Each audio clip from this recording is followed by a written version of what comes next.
Duel Review is brought to you by NexusDigitalComics.com. On today's Duel Review, it's I Am Legend. I'm RJ. And I'm Nick. Let's get to it.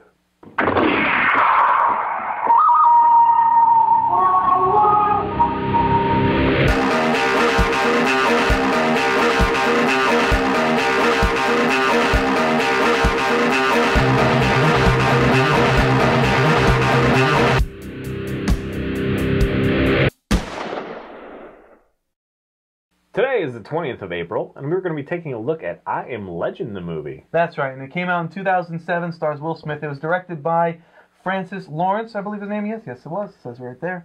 And basically, it's based off of the book of the same name, but very loosely. I don't know if you've read the book, but this one is about, what's his name? Robert Neville, and he is a scientist, but he also works for the military. He's also a colonel, which is a little hard for me. Yeah, and I don't even know why they threw that in there. I'm a colonel scientist. Yeah, he doesn't need to be. I mean, even if he's in the military, like a military scientist, but he's a colonel as well. So yeah, I don't know. I'm sure that's in the book. No. No, it's not? No. I'll get into the book later. See, I don't understand that. But anyway, okay. It was completely pointless, but the scientist part he needs. And basically, he is immune to this plague that has hit the city. What? It's not plague. It's a virus. It's synthesized to cure cancer, and they thought it had cured cancer, right. And it kind of goes rogue. Right. Well, okay, then well, it's a plague. You know, a plague of rats is still a plague. You know, no matter how you look at it, it kills hundreds, thousands, millions. I don't remember. I just thought that was a really interesting part of the plot. Is that yes, it was curing cancer, and it was perceived to be a good thing. Emma Thompson created it. The character she plays. Yeah, I know. And it goes wrong. It all goes wrong. And that is absolutely a great plot line. And since Will Smith's character Robert Neville is immune, he's trying to find a cure with his own blood, and he's spending 3 years. His family, he has flashbacks of his family, and he's like the only person living in New York. He's constantly sending out these broadcasts to see if he can't find anyone else alive to come meet him. Meanwhile, I don't think he really honestly believes he will, though. He just does it out of routine. Just like, you see that his psychoses, or whatever, he's not quite all there, although he might be doing it. As a scientist, he might realize that doing these habits is a way of coping. Is a way of coping. Because he sets up, like, mannequins that, whatever, and he treats them like they're real people, which, I don't know, I don't think I would do that, but... Well, I mean... It's an interesting choice, because it is saying that, he's... routine and and he is trying to deal with the fact that he is alone. So he sets up these mannequins. He talks to them. He names them. Like the real people. He even has a crush on one of them. So he's like, I want to talk to her, but I can't. And he's constantly talking. That's the part that I thought was stupid. But I thought it was interesting because okay. I mean, he has spent 3 years alone by himself. Yeah, and I guess when you're, privacy of your own home, you do weird, cutesy things or so. I don't know. And then after so long of solitude, interesting it just choice. kind of builds, I guess. But his only real friend is a dog named Sam. She's awesome. Yeah, that is a pretty. And in fact, I think it was played by 2 dogs, and that brings some heartwarming moments. Of course, yeah. Obviously, you know what's going to happen. Yeah. And it does heartbreaking when it does. So he's very careful for the 3 years that he's trying to find this cure for the whatever disease, virus, whatever. He's very careful in that he tries to avoid both the darkness, because these creatures, these things that have been mutated by the virus, they're like, I don't know, zombie vampires. I guess not really zombies because they're not dead, so they're more vampiric. They hide in the shadows and they can't touch the sun because otherwise their skin burns. And so, he's careful not to lead them to his house. He's careful to close all the windows, make sure he's locked in, make sure, Which doesn't really make sense to me, because he spends most of the movie like, they're idiots, they can't think, they can't put things together, they have no emotion, they have no thought. Yeah, but even dogs can follow a scent, can follow food, so I think it makes sense. But they would be able to follow scent whether he blocked out the windows or not. I mean, that doesn't make sense. Right. But whatever. What he also does is he sets up traps to capture the victim, or the victim of the virus. Yeah, he starts off with rats, and obviously he has had other ones, but right. But he also uses the vampires themselves to see if the cure sticks and holds, and he does this several times until he captures the alpha female, and the alpha male gets really pissed, and so because they are human at heart, they are partly intelligent, and while still kind of beastly, the alpha male figures out a way to set a trap against him. You know, it basically proves that they do have some kind of it's enough to set up a bolo trap. So yeah, they must have some intelligence. So that is interesting, and then from there it kind of escalates. There's a lot of stoic moments, a lot of moments where it's just like, okay, this is what dealing with a life of solitude is like, right? But it's not overbearing. It's not, so it kind of it fits, It's just like, okay, I get it. Okay. Yeah. I think you're more of a fan of this than me. Well, okay. Have you read the book? No. Okay.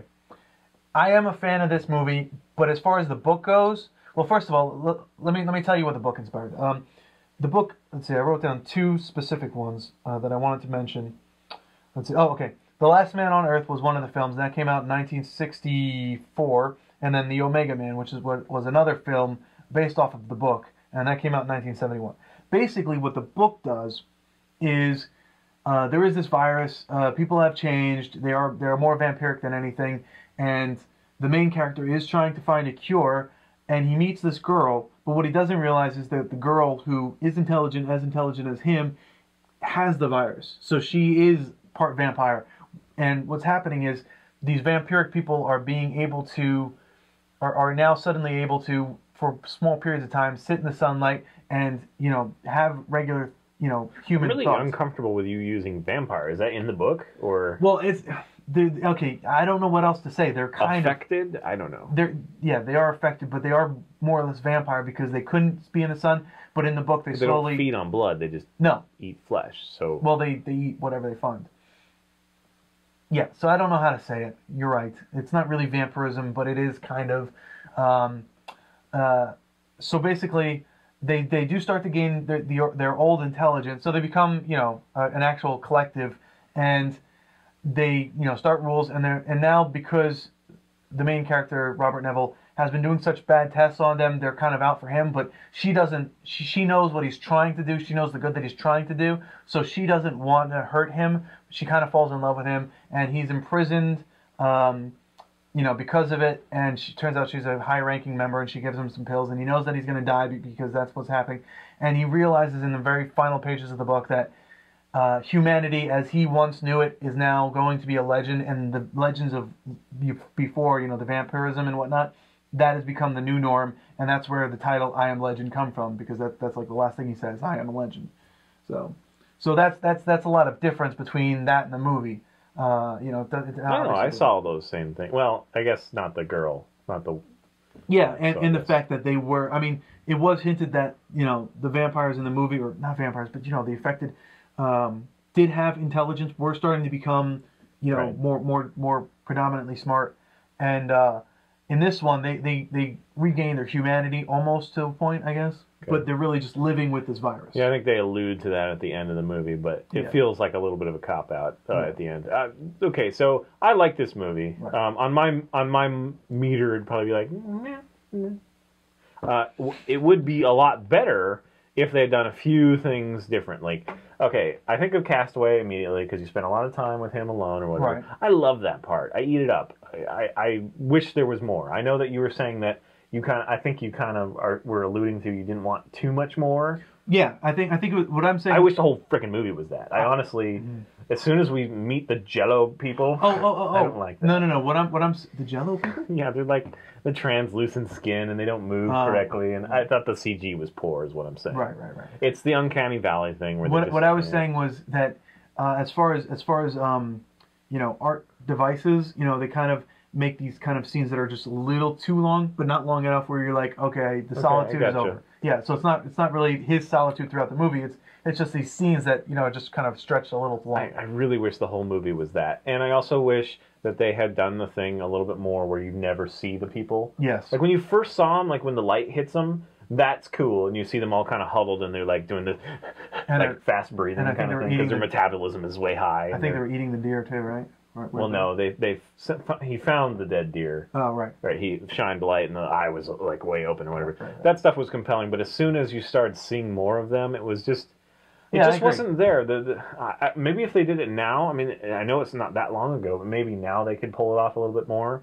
But they didn't move correctly quite, and they were just kind of jello-y, and the way that they opened their mouths, you know? Yeah, like, kind of... It's kind of like boa constrictor-y. Wider than they possibly could, yeah. So there were little things like that kind of took me out. But even barring, and then like the lions walking around, they did not look correct. Oh. I mean, it was cool that you know, whatever, deer running through the streets. And that's another thing. Before I forget, one thing that I always comment on, and what I always like, you know, like I look at Stacy and she knows what I'm going to say. Why do they do these moments of 3G? And they make them ridiculous. 3D. Like CG. Oh, CG, because you said 3G. Oh, did I? CG. Where, okay, so he's driving around in the city. He's trying to hunt deer, right?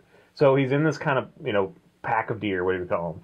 And friggin' deer jump over the car or whatever. It's just this stupid thing. It's like, if you're going to make a CG, you should make it as realistic as possible. But instead, they're like, oh, screw it. We're going to do CG anyway. So let's have them, like, jump and do a 360 in the air over the car. That'd be cool. You know, stuff like that. Like, I don't understand that. Have you ever seen deer run? They can jump pretty high.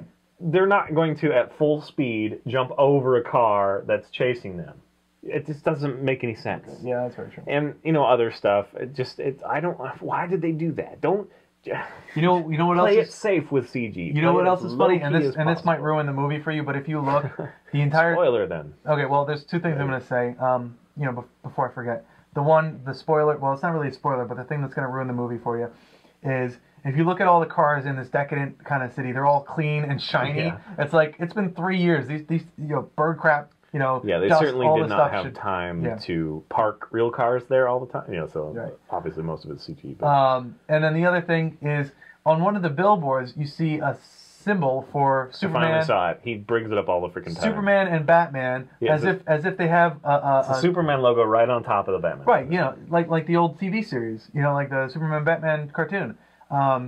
But you know, it's like, okay, we're gonna have this movie coming out soon. It's like a little teaser, and you're like, oh, that's awesome, I can't wait. And then it never happened, and I'm like pissed. Yeah, and they must have gotten license from DC or something, you know, to do that. So, yeah, that's too bad. But okay, and then I guess, you know, the end game is kind of weak for me. Yeah, the ending is kind of, well, I mean, it makes sense, and I do love how it ends. The butterfly thing, I just want to kill somebody. Well, that has a lot to do with the faith, you know. That I mean, and I thought that you of all people would appreciate the faith in God and the symbols that He provides. But what I'm talking about is that the affected thinks to communicate butterfly by using his greasy hand or dirty hand to make a butterfly in the window. Oh, he doesn't do that. Yes, he does. No, he does that by accident. No, he doesn't. Yes, he does. No, he does not. There's no way that he accidentally goes... That's not an accident. All right. That's him trying to communicate. That was the whole thing. And it's like, okay, so that tattoo that, you know, the girl has that's kind of obscured and he may not have even noticed, that's how you're going to communicate? No, why don't you just point? It doesn't make any... Whatever. And then the little kid is really freaking annoying. He's like, Daddy, a butterfly! I'm like, I'm not going to see you forever. Why are you bringing up a butterfly? You know, like, I'll never see you again. Daddy, a butterfly! Like... So I didn't think that part worked for me. Like they were just trying to tack in this. Did you know that was going to be beautiful, cute little symbol? That was Will Smith's daughter, Willow. Doesn't matter. Okay. It was really annoying. Yeah. Don't you agree? Yes. She was super annoying. But I mean, that was part of it, is because she didn't realize at the end of the world, you know, whatever, and she'd never see. But and then take the dog, and it's just kind of like. Instead of making this make sense, we're just going to have it all just happen. I mean, I guess it's kind of cute that she's like, protect Daddy or whatever. Again, that all comes down to, you know, the symbols and the signs that, because this movie is fairly, you know, God heavy. You know, everyone's like, you know, the main characters. I think Anna was specifically, you know, God, you know, gives us signs everywhere. God's always trying to talk to us. So, you know, all that stuff is God's, you know, word. You know. So, and I thought you, of all people, would have appreciated that as... Well, I didn't read the book, and it didn't really communicate that very well. I mean, obviously it did communicate... I'm strictly talking about the movie. Okay, well, the movie... what does butterfly have to do with God? He created a butterfly? No, but that's the direction. That's you know, follow the butterfly, you know, just like follow the white rabbit, you know, that kind of thing. It's like all the... So now we're talking about, like, all the answers are right there. Heroin. It's all kind of put out there. Well, no. Yes and no, I guess. Yes and no. I said it's a white pony, but still, Yeah. that's, yeah. Anyway, opium and all that. Right. So, whatever. So, I do enjoy it for what it is. I wish they had kept the CG down. Yes, and I agree. I wish the ending was better. The ending was okay. You definitely knew why what was would they happening. then leave? It doesn't make any sense to me. You're right. He could have definitely just kind of fit in there and walked out. And what makes him the alpha? That just automatically they all... Well, I think he's the alpha because of a little too much. all the reasons that alpha is an alpha. He's the biggest, strongest, and baddest. Okay, well then and why smartest. do earlier in the film, you know, that one dude is kind of, he stays in the house and he acts on his own will when the other guy is left. I don't know. It doesn't. I think he was seem meant to be a really... distraction. What? It wasn't a distraction. He was there in the house looking for somebody who's tearing the ceiling apart. Whatever. Which guy are we talking about? We're running out of time. All right, so that's I Am Legend. Yeah, so we both say go see it. Yeah, I like it. Just a little more reserved. Yeah.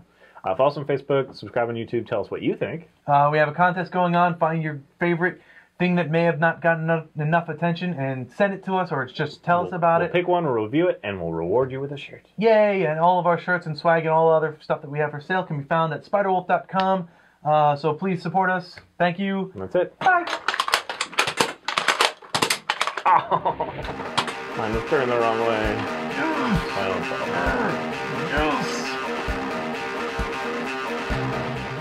Next week on Duel Review, Aladdin, Legacy of the Lost comic. Oh my god, I am Legend. I am Legend. Legendary. Wait for it. Gary. Right? You're really thirsty for milk or something? No. Dairy. If you want... Jerry, motherfucker. Legend. Wait for it. Dairy. Right from How I Met Your Mother. You don't remember that? Oh, well, you're not a fan of Neil Patrick Harris, which means that you're weird. I don't think I've ever seen that movie. It's not a movie, it's a TV series. Okay, I don't think I've ever seen that movie. Alright, what am I doing? Who directed it? Francis Lawrence. He said Francis. Francis is a man's name. Why did you laugh? I don't know. I'll never do it again. I'll never do it again. What, say Francis? Or laugh? Laugh. Oh, dude, don't be that guy. I like when you laugh. When you laugh, it makes me laugh. It's contagious. Aww. On today's Duel Review, it's I Am Legend. I'm not Legend. Will Smith is Legend. Let's get to it. RJ. Nick. I'm RJ. And I'm Nick. Let's get to it. Yeah. And he is Legend because any hat that he wears, he looks good in. Will Smith. Have you seen him in a sombrero? Yes. Probably look like shit in a sombrero. I imagine he can pull it off. Let me just grab something quick to drink. Sombrero. Yes, it is, absolutely. She is beautiful, by the way. She's a gorgeous dog. Anyways. She is. A German Shepherd, I think. It could be a little Malinois there, but I think it's Shepherd. Gorgeous. Anyway. Great coloring. I like dogs. I got that. We gleaned. You're the one staring at the weird place. Let's start over, because you did that. No, that's funny. No, you did that. You did that. Start over. Okay, from where? It was a beautiful dog. Do you not agree? I'm not sitting there telling you how beautiful the dog is. It was a dog. Apparently, Melinda is more of a fan of South Park than Orange. Really? Well, she has more time. Yeah, she does have more time. So I haven't seen like the last 2 seasons apparently. Melinda being my sister. And I also haven't seen who came to Comic-Con, by the way. Check out the pictures on Facebook. I did see who came to Comic-Con. No. I did not see Walking Dead. She spoiled it for me. Oh, Melinda. Yeah, she told me who died. Bad Melinda. Well, I gleaned it because I'm not a retard. Because he pretty much says, I hate that guy. I'm so glad he died. Oh, Melinda. That's alright, I don't blame her. Wrong. Her zeal cannot be contained. Yes. It was very nice to meet you, Amy and Melinda. We're very zealous people. You're both awesome. Yes, they are. You could tone down the swearing just a little bit. Yes, you can, girls. But you're awesome.